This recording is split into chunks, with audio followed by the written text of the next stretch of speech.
मेरे अजीज दोस्तों और बुजुर्गों, जो मुस्लिम अक़लियत को निशाना बनाते हैं, मैं उनसे पूछना चाह रहा हूं, क्या उत्तर प्रदेश पूरे भारत का सबसे बड़ा बीफ का एक्सपोर्टर नहीं बन गया? 40 से 60% बीफ का एक्सपोर्ट उत्तर प्रदेश से होता है और मुख्यमंत्री इस पर खामोश हो जाते हैं। मैं आपको बताते हुए तकलीफ महसूस करता हूं कि संभल में मुस्तफा कादरी मस्जिद को गवर्नमेंट की जमीन कहकर शहीद कर दिया गया और वहीं पर वाराणसी में अजगैब शाहिद मस्जिद को शहीद कर दिया गया रेलवे लाइन कहकर। और उत्तर प्रदेश में संभल की मस्जिद को जब तोड़ दिया गया तो मस्जिद से पुलिस ने बताया कि वहां से पोस्टर निकले जिस पर लिखा हुआ था आई लव मोहम्मद। मैं बताना चाह रहा हूं कि दुनिया के जितने मुसलमान हैं उन तमाम का ईमान यह है कि हम मोहम्मद सल्लल्लाहु अलैहि वसल्लम से मोहब्बत करने वाले हैं। हमारा ईमान ही मुकम्मल नहीं होता जब तक हम मोहम्मद सल्लल्लाहु अलैहि वसल्लम से मोहब्बत नहीं करते हैं। अगर कोई उत्तर प्रदेश की सरकार ये समझ रही है कि पोस्टर दिखाकर आई लव मोहम्मद के दिखाकर आप उत्तर प्रदेश या भारत के मुसलमानों से मोहम्मद सल्लल्लाहु अलैहि वसल्लम की मोहब्बत को कम कर सकते, हम मर जाएंगे मगर हमारे मरते वक्त भी हमारी जबान पर होगा अशहदु अल्ला इलाहा इल्लल्लाह व अशहदु अन्ना मुहम्मद रसूलुल्लाह। अरे पोस्टर दिखाने से मोहब्बत कम नहीं होगी। तुमने हम पर एक बहुत बड़ा एहसान कर दिया। जिन पुलिस के ओहदेदारों ने मोहम्मद आई लव मोहम्मद का पोस्टर दिखा दिया, हम पुकार कर कहेंगे कि अल्लाह तू गवाह और शाहिद रहना कि हमारे तेरे घर से हमने तेरे हबीब मोहम्मद सल्लल्लाहु अलैहि वसल्लम के मोहब्बत का जिक्र किया। अरे क्या करना चाहते हो तुम लोग? भारत के संविधान में आर्टिकल 25 है, फ्रीडम ऑफ रिलीजन है, मुझे अपने मजहब पर चलने की आजादी है। और शेख मुजद्दिद अल फैतानी रहमतुल्लाह अलैह ने कहा था कि मैं मुसलमान इसलिए हूँ क्योंकि मोहम्मद रसूलुल्लाह सल्लल्लाहु अलैहि वसल्लम ने मुझे इस्लाम सिखाया। तो ये जुल्म हो रहा है मेरे अजीज दोस्तों और बुजुर्गों, मेरे अजीज दोस्तों और बुजुर्गों। फिर आप जानते हैं कि आए दिन कहीं ना कहीं वाकयात होते हैं। मैंने 2 दिन पहले उत्तर प्रदेश के मुख्यमंत्री का एक वीडियो देखा जिसमें उत्तर प्रदेश के मुख्यमंत्री ने कहा कि बेटी सबकी होती है, चाहे किसी समाजवादी पार्टी के नेता की क्यों ना हो।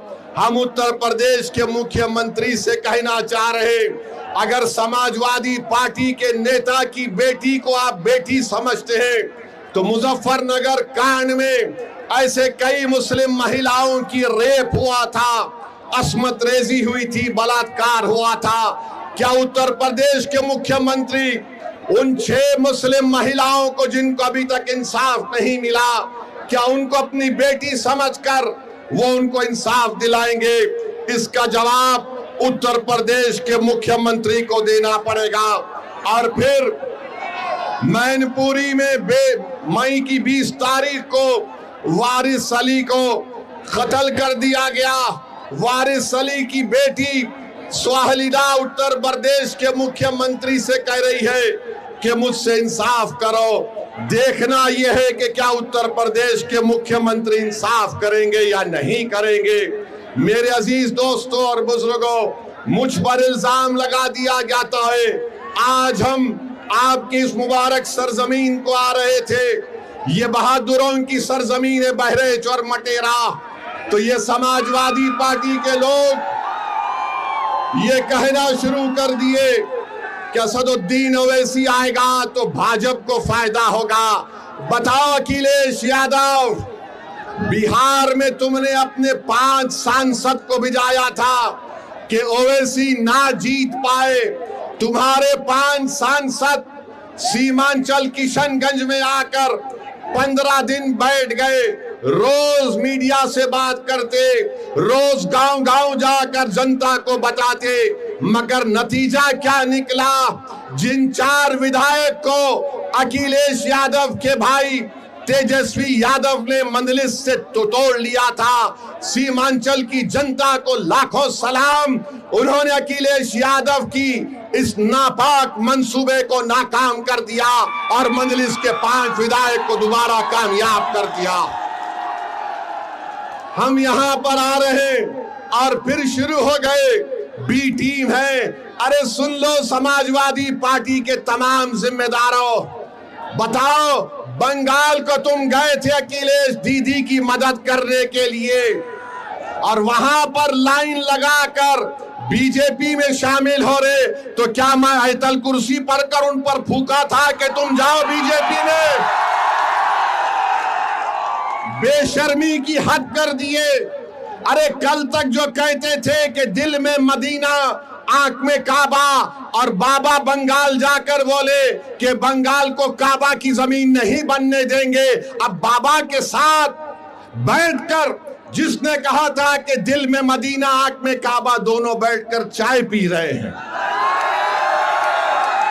दोनों बैठकर चाय पी रहे और गाली किसको दे रहे हो? ओवैसी को। अरे मैं जानता था ये तमाम के तमाम कठपुतलियां हैं बीजेपी आरएसएस के। एक हवा के झोंके में तमाम के तमाम ने सर झुका दिया और बीजेपी में चले गए। अरे तुमने हमारे विधायक को तोड़ा, बिहार में हम दोबारा जीत कर आए। मैं उत्तर प्रदेश की जनता से अपील कर रहा हूं, बहरेच और मटेरा की जनता से अपील कर रहा हूं, आप मजलिस का साथ दीजिए। हम मर जाना पसंद करेंगे मगर अपने ईमान और आपकी मोहब्बत का सौदा नहीं करेंगे फिरका परस्त आरएसएस की ताकतों के सामने।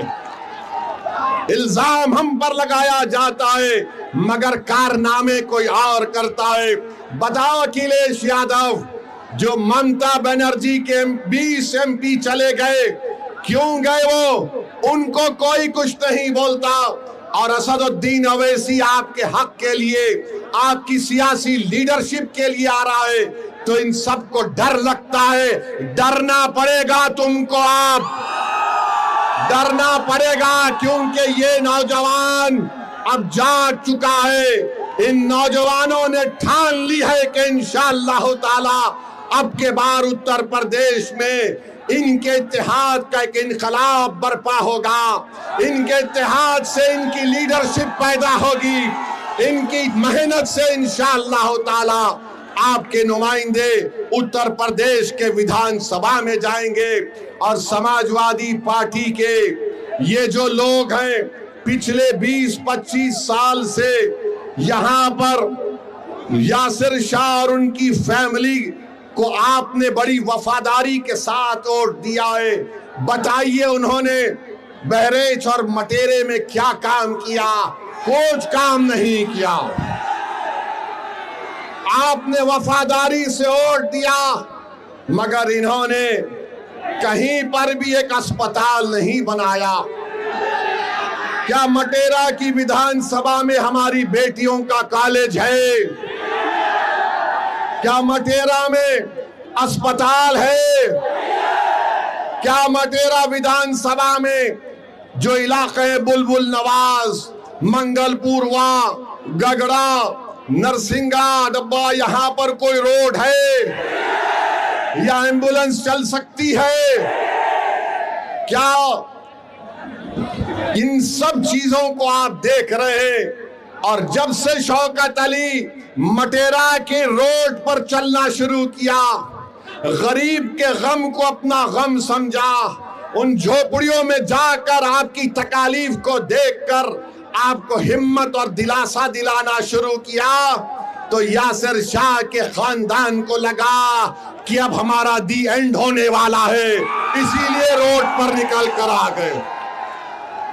4 साल कहीं नहीं दिखे मगर जब ओवैसी की पार्टी का एक सिपाही आपके इत्तेहाद और आपके ताकत को दिखाने के लिए परचम लेकर आता है तो लखनऊ से अखिलेश कहता है अगर यहां से शौकत निकल जाएगा तो फिर हमारा तमाम किला मिस्मार हो जाएगा। तो मैं आपसे अपील कर रहा हूं कि 4 साल में यासिर शाह का परिवार नहीं दिखा मटेरे में, आज मजलिस आई तो गांव गांव जा रही हमारी बहन, गांव गांव को जा रही है। अरे अखिलेश यादव सुन लो, इंशाअल्लाह ताला सिर्फ मटेरा विधानसभा नहीं, उत्तर प्रदेश के बहुत सारी विधानसभा पर यही माहौल बनेगा जो आज हम यहां पर देख रहे हैं। तो मेरे अजीज दोस्तों और बुजुर्गों, मैं आप तमाम से एक बात की इजाजत लेकर इस बात का ऐलान करना चाहता हूं कि आने वाले विधानसभा में क्या मैं शौकत अली को यहां से आपका कैंडिडेट घोषित करूं? क्या आपकी इजाजत है कि मैं शौकत अली को भी कैंडिडेट बनाऊं? क्या मैं इजाजत है आपकी? आप पूरा साथ देंगे तो लगाओ मेरे साथ नारा, नारे तकबीर, नारे तकबीर। आप तमाम की इजाजत की बुनियाद पर मैं जनाब शौकत अली को मटेरा विधानसभा के लिए मजलिस का उम्मीदवार का ऐलान करता हूं। अल्लाह उनको कामयाब और कामरान करे, अल्लाह उनको कामयाब और कामरान करे। और आपकी आवाज बनकर शौकत जाएगा, जब आप पुकारेंगे खादिम के तौर पर आएगा। यासिर शाह में गुरूर और तकब्बुर है।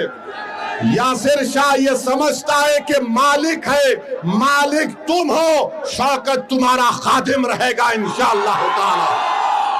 अब मालिक का दौर नहीं चलेगा, अब खादिम की खिदमत चलेगी इंशाअल्लाह ताला।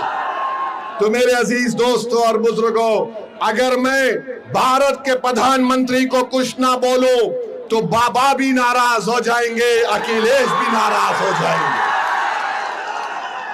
मैं इन दोनों को नाराज नहीं करना चाहता हूं। हम भारत के प्रधानमंत्री कहते हैं कि भारत विश्व गुरु बन गया,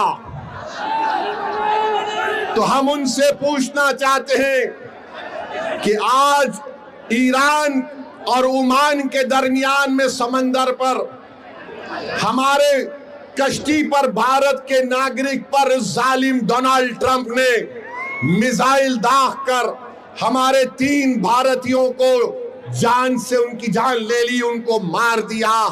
भारत के प्रधानमंत्री, आपकी जबान पर डोनाल्ड ट्रंप का नाम क्यों नहीं आता बताओ? 3 भारत के नागरिक मारे गए और हम डोनाल्ड ट्रंप ने जो हरकत की, मिसाइल मारकर हमारे 3 भारत के नागरिक को मार दिया, उसके नरेंद्र मोदी उसकी मजम्मत नहीं करते हैं। अरे एनकाउंटर करो, मारो मुल्ला को, दाढ़ी पकड़कर मारते हैं, घर में घुसते हैं, मदरसों को तोड़ते हैं। अरे तुम कैसे बहादुर हो, तुम तो बुज़दिल हो, बुज़दिल हो। 3 भारत के नागरिक मारे गए और 133 करोड़ जनता का प्रधानमंत्री उसका कंडेम तक नहीं कर सकता। और अफसोस की बात यह है कि एक हमारे सीफेरर की लाश, एक हमारे सीफेरर की लाश 2 दिन से वहां पर रखी हुई है। उस कश्ती का कैप्टन वीडियो बनाकर हम तमाम से अपील कर रहा है कि बताओ इस देश के प्रधानमंत्री को इसकी लाश कम से कम उसके घर को पहुंचा दो, इसके घर को पहुंचा दो। बताओ मेरे अजीज दोस्तों और बुजुर्गों, सिर्फ ताकत आजमाते हैं मजलूमों पर, कमजोरों पर, मगर ट्रंप क्या तुम्हारे पप्पा है? एक जालिम है वो। ट्रंप पर कुछ नहीं बोला जाता। ऐसा लगता है कि मोदी जी से जब बोलेंगे अरे ट्रंप को बोलो, ट्रंप ही और नेतन्याहू ने मिलकर इस जंग का आगाज किया है।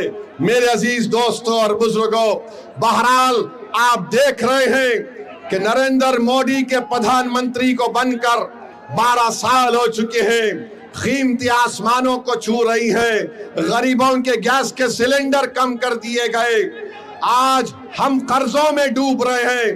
बहरहाल मेरे अजीज दोस्तों और बुजुर्गों, मैं यही चंद बातें आपके पास रखने के लिए आया हूं और इंशाअल्लाह ताला आता रहूंगा।